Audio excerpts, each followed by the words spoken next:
Assalamualaikum warahmatullahi wabarakatuh. Perkenalkan, nama saya Niang Reni dari kelas 11 IPS 3. Di sini saya akan mempresentasikan tentang kebijakan militer Jepang dalam politik dan kemiliteran.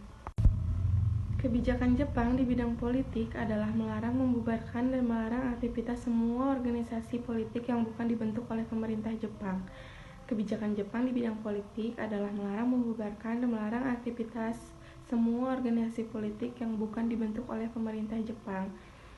Ketika masuk di Indonesia, Jepang berhasil mengusir Belanda dan sudah menjajah ratusan tahun.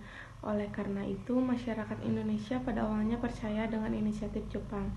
Bahkan, kepercayaan tersebut berhasil mengajak beberapa masyarakat Indonesia untuk bergabung dengan militer Jepang. Kala itu, Jepang setidaknya menciptakan beberapa organisasi militer berikut.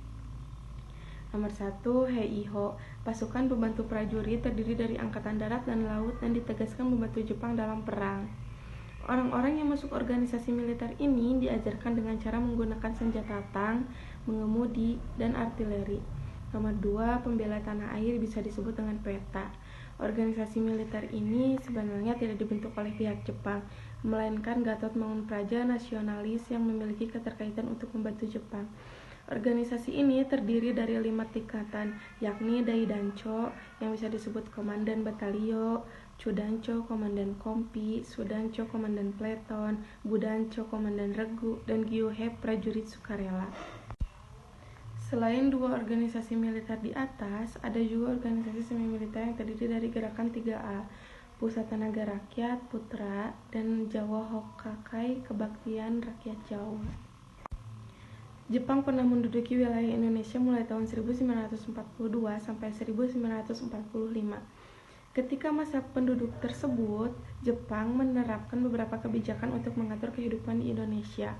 Berdasarkan catatan, Jepang sebenarnya sudah mulai menunjukkan taringnya sejak 1938 sampai 1939. Sebagai negara yang lolos dari krisis ekonomi dunia, Jepang menginvestasikan sebagai hartanya di Hindia Belanda, nama Indonesia sebelum merdeka.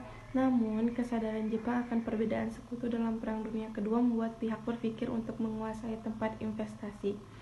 Langkah pertama yang diambil adalah menyerang Tarakan, Kalimantan Timur, terjadi pada 11 Januari 1942.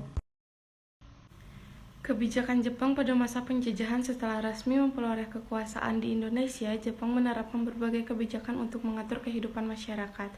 Salah satunya, kebijakan tersebut terkait dengan penggunaan bahasa Indonesia sebagai bahasa pengantar. Selain dalam bidang bahasa, ada juga beberapa kebijakan di bidang lain yang diterapkan Jepang selama menjajah Indonesia. Tujuan utama dari kebijakan ini adalah agar rakyat Indonesia mendukung Jepang dalam Perang Asia Pasifik. Sekian presentasi dari saya. Wassalamualaikum warahmatullahi wabarakatuh.